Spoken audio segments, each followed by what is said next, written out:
तो आज हम लोग पढ़ने वाले हैं क्लास 10th के केमिस्ट्री के सेकेंड टॉपिक जिसका नाम है अभिकारक। क्या नाम है?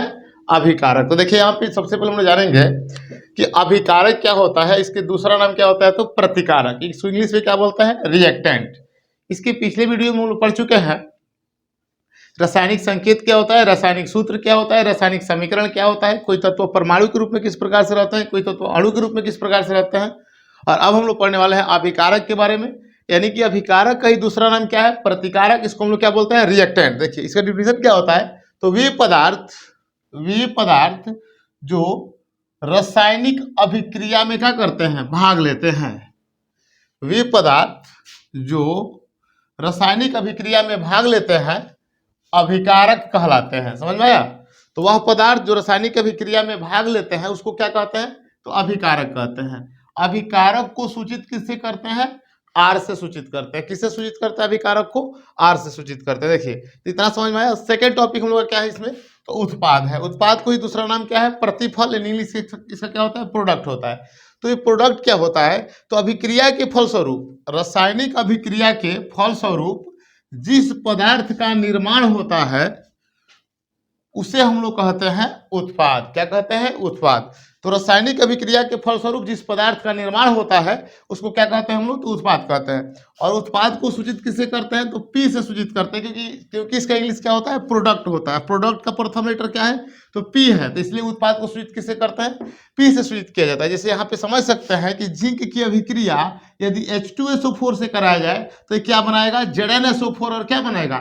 H2 का निर्माण करेगा। तो यहाँ पे अभिक्रिया किसने किसने किया? तो यहाँ अभिक्रिया किया जिंक ने, और अभिक्रिया कौन किया? H2SO4 ने। तो जो पदार्थ अभिक्रिया में भाग लिया इसे कहते हैं अभिकारक, और अभिकारक का इंग्लिश होता है रिएक्टेंट। तो रिएक्टेंट को सूचित किससे करते हैं? आर से। और देखिए यह जो पदार्थ है ये अभिक्रिया के बाद बना है। ये दोनों अभिक्रिया किया है और इसके बाद इस पदार्थ का निर्माण हुआ है, यानी कि ZnSO4 और H2 का निर्माण हुआ है।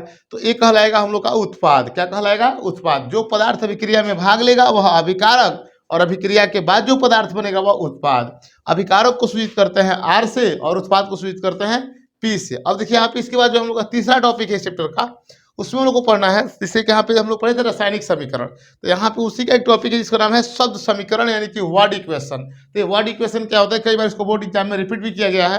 तो जब किसी रासायनिक समीकरण को हम लोग संकेतों और सूत्रों के द्वारा नहीं लिखते हैं, जब किसी रासायनिक समीकरण को हम लोग संकेतों और सूत्रों के द्वारा नहीं लिखते हैं और उसे शब्दों में लिख दिया जाता है, यानी कि लिख देते हैं, तो उसको हम लोग कहते हैं शब्द समीकरण। क्या कहते हैं? शब्द समीकरण। जब किसी भी रासायनिक अभिक्रिया को संकेतों और सूत्रों के द्वारा ना लिख करके और उसे शब्दों में लिख दिया जाता है तो उसको हम लोग क्या कहते हैं? तो उसको कहते हैं हम लोग शब्द समीकरण। और देखिए यहाँ पे किस प्रकार से शब्द समीकरण को लिखते हैं। तो यहाँ देखिए यहाँ पे N2 है, यानी कि नाइट्रोजन। N2 क्या है?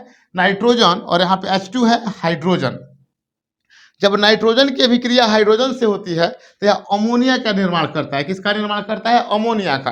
तो यह तो हो गया आपका रासायनिक समीकरण। जब इसी का जब शब्द समीकरण लिखना होगा तो हम लिख सकते हैं यहाँ पे N2 का नाम क्या होता है? तो नाइट्रोजन। क्या नाम होता है? नाइट्रोजन, यानी कि डाई नाइट्रोजन।